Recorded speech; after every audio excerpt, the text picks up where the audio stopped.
Yang kalau sudah masuk ke fase 40, 50, harusnya bahagia. Alhamdulillah bisa sampai di fase ini. Sampai dalam Quran diingatkan, banyakin apa Bapak Ibu? Rabbi auzi'ni an ashkuru ni'mataka allati an'amta alayya wa ala walidayya, dan seterusnya Bapak Ibu. Justru Tuhan mengingatkan kita, banyakin syukur. Jadi kalau mau bahagia, lepaskan 4 hormon kebahagiaan ini. Yang pertama dopamin. Gimana caranya? Makan enak. Terutama makan sehat ya. Jangan makan enak, nanti tahu-tahu kolesterol naik. Yang kedua, tidur cukup. Maka ini hormon dopamin akan lebih enak. Apalagi mandi air hangat. Ini akan nikmat banget. Habis akreditasi kah? Habis banyak kerja kah? Bapak Ibu bisa menikmati, oh iya, kalau saya pengen melepaskan hormon dopamin, oke. Tidur cukup, mandi air hangat. Yang kedua, hormon oksitosin. Ini adalah hormon cinta, berbagi cerita. Bapak Ibu, terutama yang cewek ya, ibu-ibu 20.000 kata per hari coba. Makanya kurang kerja ketika itu ngobrol, ngegibah segala macam, 20.000 kata. Sedangkan bapak-bapak hanya 7.000 kata. Maka jangan paksa suami kita agar ngomong dong saya. Ngomong. Boleh jadi dia udah habis kata-katanya di tempat kerja gitu. Kalau kita bahagia, Bu, emang apa yang akan terjadi dengan orang-orang di sekitar kita? Ikut bahagia. Jadi kuncinya bukan pada orang lain, tapi pada diri kita sendiri. Kalau kita kerja, kita bawanya bahagia, orang juga akan ngeliat, ih, kok enak banget ya itu ya. Gitu. Kok bisa bahagia, dan mereka juga akan ngikutin kita. Tapi kalau kita mukanya muram, kusam, terus nggak enak banget kerja di Dinkes ya. Nggak enak banget kerja di puskesmas. Oke, baik, boleh berikan tepuk tangan untuk Bu Nurjana. Terima kasih. Bahagia, dia pasti pengen bawaannya Bapak Ibu berprestasi, pengen bermanfaat.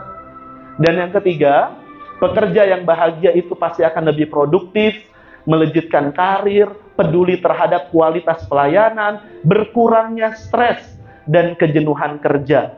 Jauh dari namanya burnout. Kelelahan kerja Bapak Ibu. Yang orang yang sudah burnout itu udahlah gitu. Yang penting gue masuk, finger, udah. Yang penting ada, walaupun tidak tidak produktif Bapak Ibu. Kita lanjut Bapak Ibu. Ini menurut survei, pekerja yang bahagia 47% lebih produktif dan sehat. Pekerja saja yang bahagia bisa lebih produktif dan sehat, apalagi lansia Bapak Ibu. Yang kedua, 80% lebih semangat dan memiliki hubungan yang baik dengan orang di sekitarnya. Orang yang bahagia, pekerja yang bahagia, lansia yang bahagia, dia akan lebih terbuka dengan tantangan. Dia happy gitu kalau bisa ikut komunitas. Dia happy kayaknya pengen bisa berdampak dengan sosial. Bahkan dia happy kalau dia jadi muazin juga nggak apa-apa gitu. Kalau di musola. Yang penting memberikan kebermanfaatan. Dan Bapak Ibu, menurut survei lagi, satu lagi, adalah ada hubungan yang cukup kuat dan signifikan antara tingkat kebahagiaan dengan kualitas hidup lansia. Jadi yang lansia yang bahagia, kualitas hidupnya biasanya lebih baik. Dan beberapa faktor Bapak Ibu yang mempengaruhi kebahagiaan lansia, pasti kesehatan fisik. Pasti Bapak Ibu. Yang kedua, faktor psikologi atau spiritualnya. Dia mungkin sakit, tapi dia lebih dekat sama Allah gitu. Dia pasti akan nerimo. Nih, diterima ya.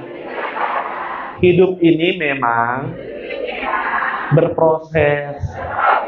Dari bayi, sekarang udah tua.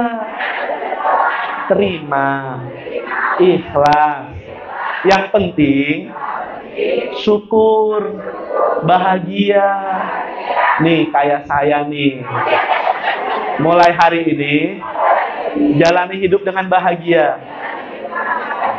Karena itu menambah imunitas, sehat mental, sehat fisik.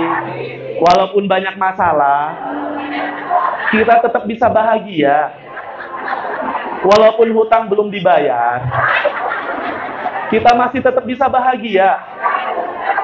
Masih hidup kan? Masih nafas kan? Bersyukur. Oke.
Hari ini saya ingin katakan perkataan yang belum saya katakan.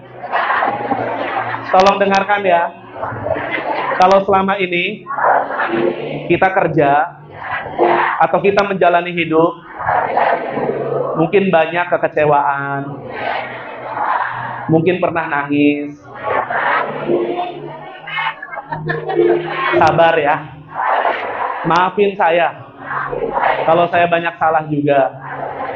Mulai hari ini, mari kita jalani hidup yang bahagia. Mungkin kita sedih, tapi kita masih bisa memilih kebahagiaan. Hidup ini pilihan. Maka pilihlah menjadi pribadi yang bahagia. Murah senyum, tertawa bersama, bermanfaat. Hiduplah yang bermakna. Berikan yang terbaik untuk orang lain, untuk para lansia yang membutuhkan kebaikan kita. Gak apa-apa. Apa yang kita tanam, itu yang akan kita tuai di masa depan nanti. Kasih yang terbaik ya. Gak usah mikirin gaji terus. Kita kerja, apapun itu, gaji akan segitu-gitu aja. Tapi Tuhan tidak buta. Tuhan akan tidak buta. Maka kasih yang terbaik ya. Karena di mata dunia mungkin kita tidak ada artinya. Tapi di mata seseorang, di mata para lansia, boleh jadi kita adalah dunia bagi mereka. Kasih yang terbaik ya. Janji loh. Kalau janji, silakan dirangkul, dipeluk, dikasih dukungan.